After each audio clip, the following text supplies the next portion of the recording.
Hi friends, welcome to Kavithamil Kitchen. இன்னைக்கு பார்க்க போகிற ரெசிபி ஒரு ஹெல்த்தியான பிரேக்ஃபாஸ்ட் ரெசிபி பார்க்க போகிறோம். இட்லி தோசை திணை வச்சு எப்படி செய்கிறதுன்னு பார்க்க போகிறோம். இதுக்கு தேவையான பொருட்கள் நான் டிஸ்கிரிப்ஷன் பாக்ஸில் கொடுத்துருக்கேன், செக் பண்ணிக்கோங்க. ஃபஸ்ட்டு திணை வச்சு எடுத்துக்க போகிறோம். நான் இன்றைக்கி 3 கப் திணை எடுத்திருக்கேன். எந்த டம்ளரில் திணை எடுக்கிறோமோ அதே கலப்பில் மற்ற பொருட்கள் அளந்து எடுத்துக்கலாம். 3 கப் இந்த மாதிரி திணையை அளந்து எடுத்துக்கோங்க. அளந்து எடுத்ததுக்கப்புறம் நல்லா வாஷ் பண்ணிக்கோங்க. இப்போ 3 கப் திணை எடுத்தாச்சு. இதை நல்லா வாஷ் பண்ணிவிட்டு கழுநீர் பிடிச்சி நல்லா ஊற வச்சிடலாம். திணை ஒரு 3 மணி நேரம் நல்லா ஊறட்டும். நல்லா ஊறினதுக்கப்புறம் 1 மணி நேரத்துக்கு முன்னாடி நம்ம உளுந்து ஊற வச்சா போதும். இப்போ நல்லா கழுநீர் பிடிச்சிட்டு ஒரு 3 மணி நேரம் திணையை நல்லா ஊற வச்சு எடுத்துக்கலாம்.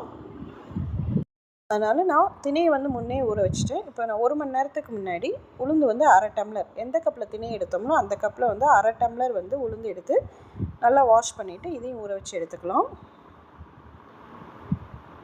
இது கூட 1 டீஸ்பூன் வெந்தயம் தனியாக ஊற வச்சு எடுத்துக்கோங்க. இந்த மாதிரி எல்லாமே ஊற வச்சாச்சு. இப்போ நம்ம 1 மணி நேரத்துக்கு அப்புறம் நம்ம அரைச்சி எடுத்துக்கலாம். இப்போ நமக்கு எல்லாமே ஊறி ரெடியாக இருக்குது. ஃபஸ்ட்டு வெந்தயத்தை போட்டுட்டு நல்லா அரைச்சதுக்கப்புறம் உளுந்தை போட்டு நல்லா நைஸாக அரைச்சி எடுத்துக்கோங்க. கொஞ்சமாக தண்ணி தெளித்து நல்லா மெதுன்னு அரைச்சி எடுத்துக்கோங்க. இப்போ உளுந்து ரெடி ஆகிடுச்சு. இதை ஒரு பாத்திரத்தில் மாற்றி வச்சிடலாம். இதுக்கப்புறம் அதே ரெண்டில் திணையும் போட்டு நல்லா அரைச்சி எடுத்துக்கலாம். இப்போ திணையும் அரைச்சி எடுத்தாச்சு. இப்போ உளுந்து போட்டிருக்க பாத்திரத்துலேயே திணை மாவையும் அரைச்சி எடுத்ததை ஊற்றிக்கலாம். இப்போ இதுக்கு தேவையான அளவு கல் உப்பு போட்டுட்டு நல்லா கரைச்சி வச்சுருங்க. இது ஒரு 8 மணி நேரம் புளிக்க விட்ருங்க. ஒரு நைட்டு ஃபுல்லாக விட்டிங்கன்னா கரெக்டாக இருக்கும். ஒரு 8 மணி நேரம் புளிக்க விட்டிங்கன்னா பொங்கி கரெக்டாக வந்திருக்கும். இப்போ மறாவது நாள் காலையில் பாருங்கள், அழகாக பொங்கி வந்திருக்கு.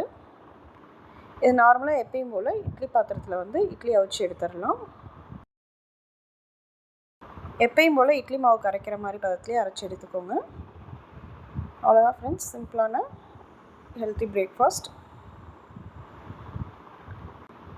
நம்ம இட்லி தவாவில் ஊற்றிட்டு ஒரு 10 மினிட்ஸ் வேக விட்டு எடுத்தோம்னா நமக்கு திணை இட்லி ரெடி. இது கூட நீங்கள் வெஜிடபிள்ஸ் போட்டுக்கலாம். பச்சைக்கடலை பருப்பு உளுந்தும் போட்டு தாளித்து போட்டு இட்லி வேக வச்சு எடுத்துக்கலாம். நான் இன்றைக்கி ப்ளைன் இட்லியாக ரெடி பண்ணியிருக்கேன். பாருங்க, அழகாக ஒட்டாமல் வருது. நமக்கு ஒரு ஹெல்த்தியான திணை இட்லி பிரேக்ஃபாஸ்ட் ரெடி. இது கூட சாம்பார், சட்னி எது வேணாலும் வச்சு சர்வ் பண்ணலாம்.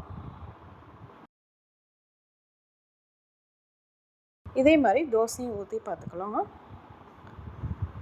தோசை மாவு பதத்துக்கு கொஞ்சம் தண்ணி ஊற்றி கரைச்சிட்டு தோசை ஊற்றி எடுத்திங்கன்னா தோசையும் சூப்பராக வந்துடும்.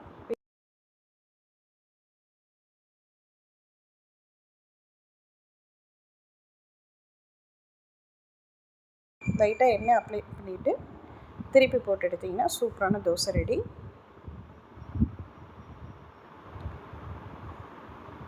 இந்த வீடியோ உங்களுக்கு பிடிச்சிருக்குன்னு நினைக்கிறேன். ஒரு ஹெல்த்தியான ரெசிபி ரெடி. வீட்டில் ட்ரை பண்ணி பார்த்துட்டு கமெண்ட் பண்ணுங்கள். மறக்காமல் சப்ஸ்கிரைப் பண்ணுங்கள். தேங்க்யூ.